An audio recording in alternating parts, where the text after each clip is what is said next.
भक्ति वाली साधनाओं का तो स्वर्ग महास्वर्ग में जिस झूठे सुख को हम सुख मानते हैं वहां मिलेंगे, और जो पाप अलग लिखे हुए हैं वो मिलेंगे हमने नरक में, या फिर 84 लाख योनियों में, या फिर मनुष्य जीवन प्राप्त होगा। उसमें भी कुछ मिश्रण किया जाता है पाप और पुण्यों का।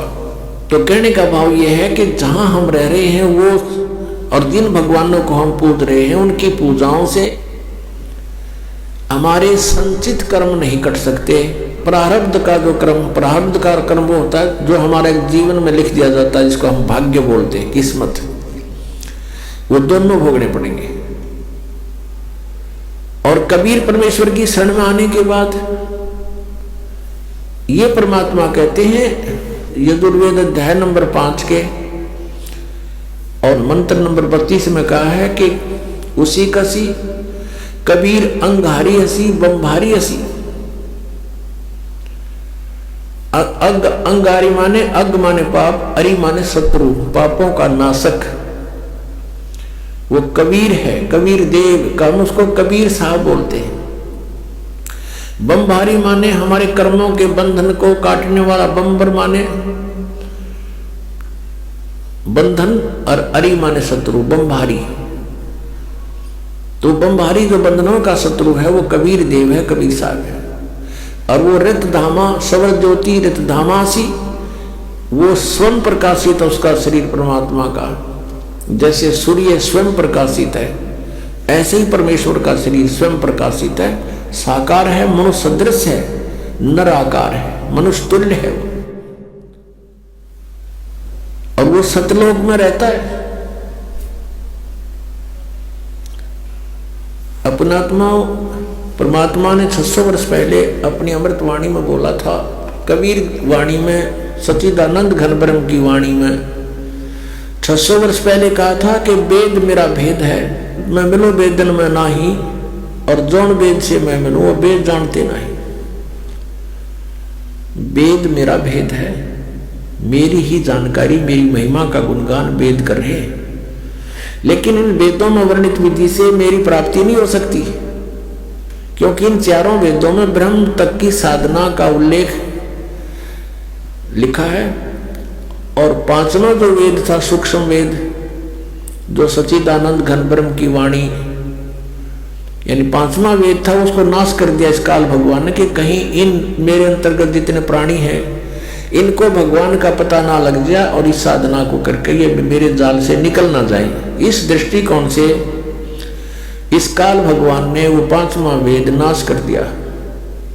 उस पांचवें वेद के नाश की पूर्ति करने के लिए परमेश्वर स्वयं चल कर आते हैं सतलोक से, और फिर वो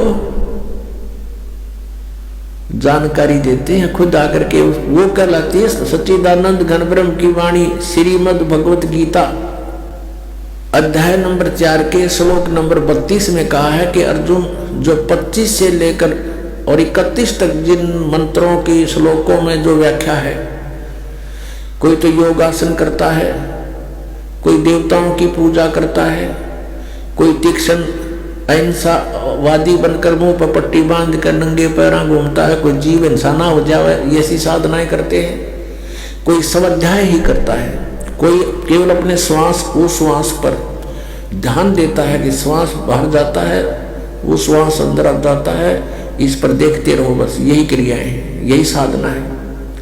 ना देखोगे तो विश्वास तो आवे जाएगा, ना तुम्हारे देखने तक कला ड्यूटिया सुन। तो बिना ज्ञान के ये धक्के दे रखे थे, डरे डुबा रखे थे अपने से। ये साधना ठीक नहीं थी, शास्त्र विधि को त्याग का मनमान्य आचरण था। तो कहता है इन 25 से लेकर 30 तक जो ये श्लोकों में चौथे अध्याय के गीता जी में साधना या साधक अपनी साधना को पापनाशक जानते हैं, और इसलिए वो कर रहे हैं। यदि उनको ये पता लग जाए गलत है तुरंत छोड़ देंगे वो।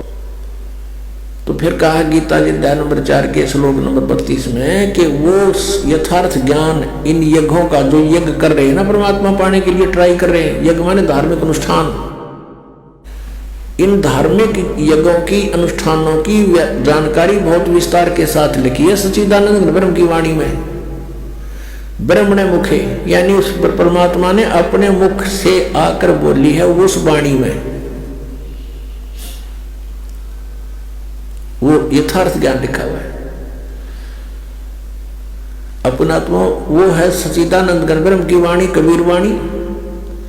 और परमात्मा कहते हैं चारों वेद मेरी ही महिमा का गुणगान कर रहे हैं,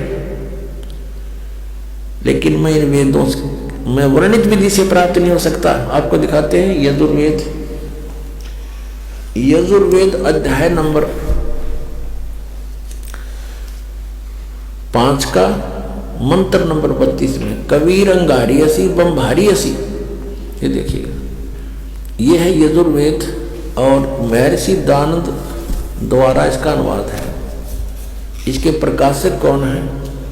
सार्वदेशिक आर्य प्रतिनिधि सभा 2/5 महर्षि दानंद भवन, रामलीला मैदान, नई दिल्ली से।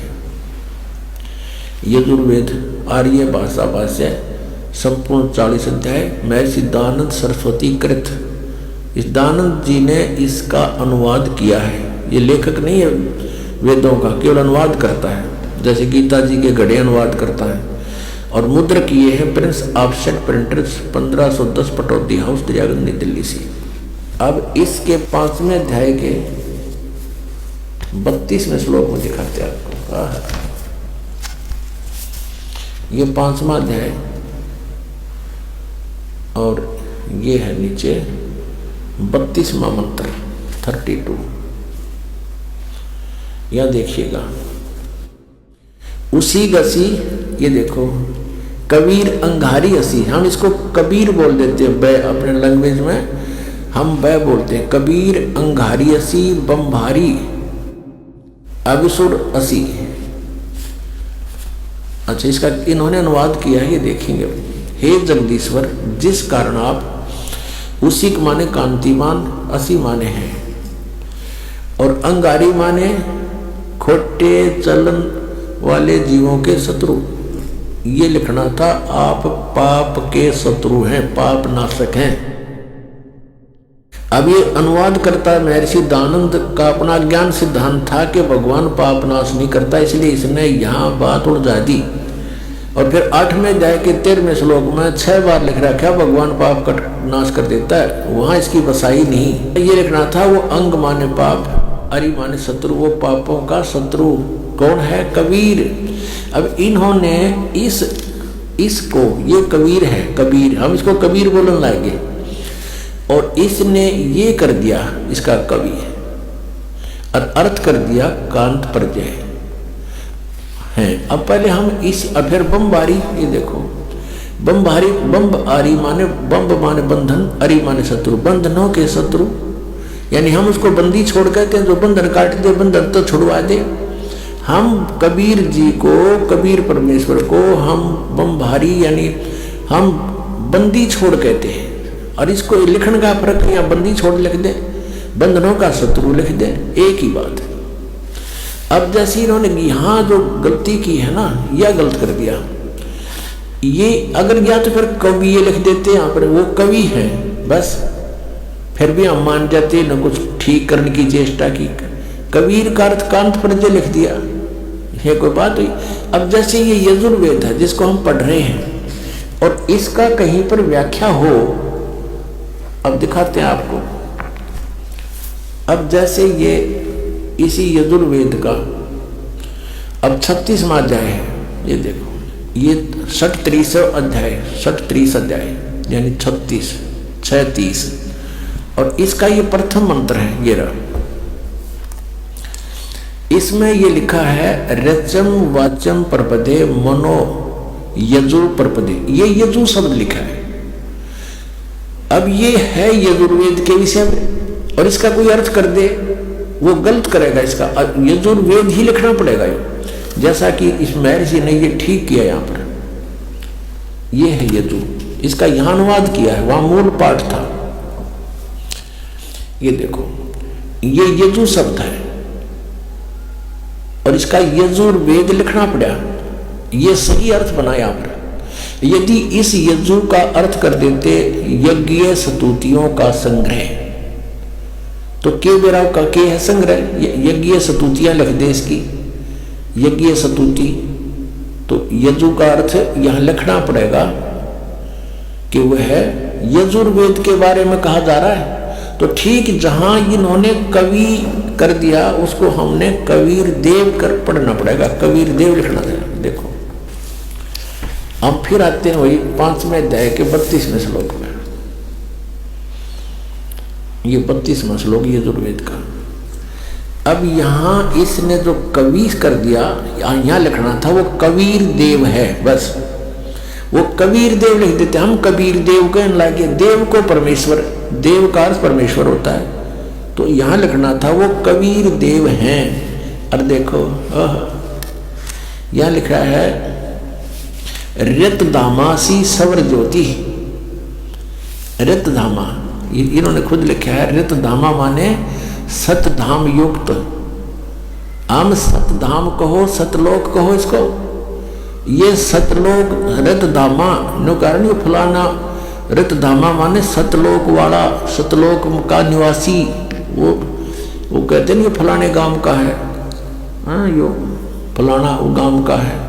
तो ये ऐसे है कि वो ऋतधामा वो सतलोक में रहता है। और सवर ज्योति देखिए अड़ंगा कर रखे अनुवाद का, अंतरिक्ष को प्रकाश करने वाला। सवर ज्योति स्वयं प्रकाशित, वो स्वयं प्रकाशित है, परमात्मा है। वो ऋत सतलोक में रहता है, कबीर उसका नाम है। और वो ही अंगारी है, पापों का शत्रु है, बंधनों का शत्रु है, यानी बंदी छोड़ है वो कबीर अंगारी असी। ये कबीर, हम इसको कबीर बोलते हैं कबीर। हम लखन भी कबीर लागे, पड्डी की मात्रा भी लिखते हैं। अब परमात्मा ने कहा वेद मेरा भेद है, मैं वेदन में नहीं, और जौन वेद से मैं मिलूं वो वेद जानते नहीं। ये देखिएगा ऋग्वेद भाषा भाष्य द्वितीय भाग, ये कहाँ से प्रकाशित है? प्रकाशक हैं पंडिता राकेश रानी, प्रधान कार्यालय वेद मंदिर महात्मा वेद भिक्षु सेवाश्रम, लेखराम नगर अब्राहमपुर, मुखमेलपुर दिल्ली, दूरभाष इतना है। और नीचे लिखा दान संस्थान नई दिल्ली का प्रकाशन। और इसका यहाँ अनुवाद करता है ये 9-10 मंडल हैं। ये महात्मा वेद भिक्षु भारतेंद्र नाथ दान संस्थान करोल बाग नई दिल्ली। इसके 10वें सूक्त के 10वें मंडल के और सूक्त नंबर 49 में दिखाते हैं आपको। ये देखिएगा ऋग्वेद मंडल नंबर 10 और सूक्त 49 इसका ये पहला ही मंत्र है। 49 सूक्त का ये पहला मंत्र है। इसमें लिखा है कि मैं स्तुति करने वाले को, यानी पूर्ण परमात्मा अपनी महिमा वेदों में लिख रहे हैं। और इसका अर्थ है कि अहम दा ग्रहणते पूर्वम स्वहम ब्रह्म करणम। अब पूर्ण परमात्मा कहता है ब्रह्म की उत्पत्ति मैंने ही की। अब यहां देखो इनका अनुवाद देखें, मैं स्तुति करने वाले को सनातन निवास योग्य लोक, सनातन ऐश्वर्य निवास योग्य लोक, मोक्ष तथा ज्ञान प्रदान करता हूं। मोक्ष भी प्रदान करता हूं और निवास योग्य सनातन लोक, सनातन ऐश्वर्य जहाँ जाने के बाद फिर कभी आपका सुख नाश नहीं होगा, वो प्रदान करता हूँ। अहम ब्रह्म, ये देखो सपट, ये भी पढ़ना पड़ेगा, हमने नहीं था ये गड़बड़ कर रहे हैं। अहम ब्रह्म करणवम, मैं वेद को उत्पन्न करता हूँ। ब्रह्म का अर्थ वेद कर दिया इन्होंने, तरह गजब हुई। मैं ब्रह्म को उत्पन्न करता हूँ। पूर्ण परमात्मा कबीर देव जी सतपुरुष ने ब्रह्म की उत्पत्ति की थी। फिर मूल संस्कृत पढ़ो, अहम माने मैं, ब्रह्म माने ब्रह्म को, करणव उत्पन्न करता हूँ, मैं ब्रह्म को उत्पन्न करता हूँ। ठीक है, इन्होंने जहाँ थोड़ी बहुत गलती करी है अनुवाद में, उसको हम शुद्ध कर लेंगे अपने ज्ञान से। और यह वेद मेरी ही महिमा की वृद्धि करता है। ये वेद मेरी ही महिमा करता है, चारों वेद मेरी ही महिमा गा रहे हैं। यज्ञ दान सत्संग करने वाले को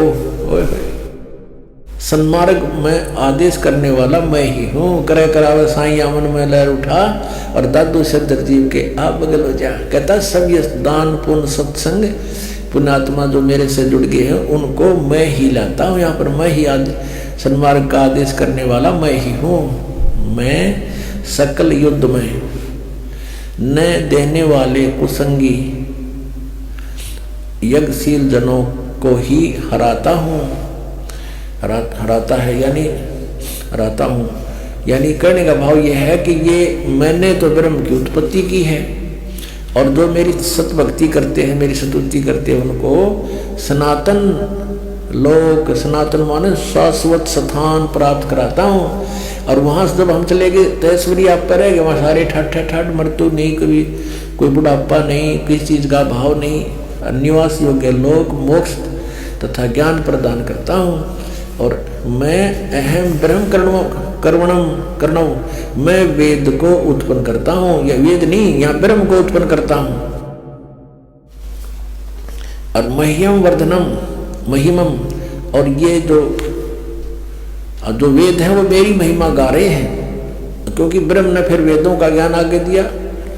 अब कहने का तात्पर्य यह है कि हम जिन सदग्रंथों को सही मानते थे, सत्य मानते थे और मानते हैं, उनको हम समझ नहीं सके। जब पूर्ण परमात्मा कबीर जी ने, उस दानक कबीर ने, जुलाहे कबीर ने, काशी में आए हुए भगवान परम अक्षर ब्रह्म ने अपनी प्यारी आत्मा धर्मदास जी को अपना सतलोक दिखा लिया, सचखंड दिखाया, वहाँ सब स्थिति से परिचित करवाया, तब वो वापस आया, उसके शरीर में वापस प्रवेश कर दिया आत्मा को। तब उसने जागृत होकर के कहा कि हे परमात्मा, हम तो इन श्री राम, श्री कृष्ण, ब्रह्मा, विष्णु, महेश जी को ही सुप्रीम पावर मानते थे। हे मालिक, फिर ये तो वेद और जितने भी पुराण हैं ये सब झूठी हैं। इनमें इनके बारे में बताया गया सर्वअमर है, सर्वशक्तिमान है, सर्वेश्वर है। परमेश्वर ने कहा वेद कतेब झूठे नहीं भाई, और झूठे हैं जो समझे ना ही। झूठे तो वो हैं जो इनको समझ नहीं सके। वेद पढ़ने पर भेद न जाने, बाँचे पुराण 18, और फिर भी वेद पढ़े और उसका समझ नहीं सकते, इस करके अज्ञान साधनाएं शुरू करवा रखी हैं। और जड़ को अंधा पत्ते खुआवे, भूल गया सर्जनहारा। भगवान पर तुलसी के पत्ते चढ़ावे, फल फूल चढ़ावे मूर्ति के ऊपर, कहते तो सर्जनहार को भूल गए तुम। तो इन वेदों में परमेश्वर की महिमा है।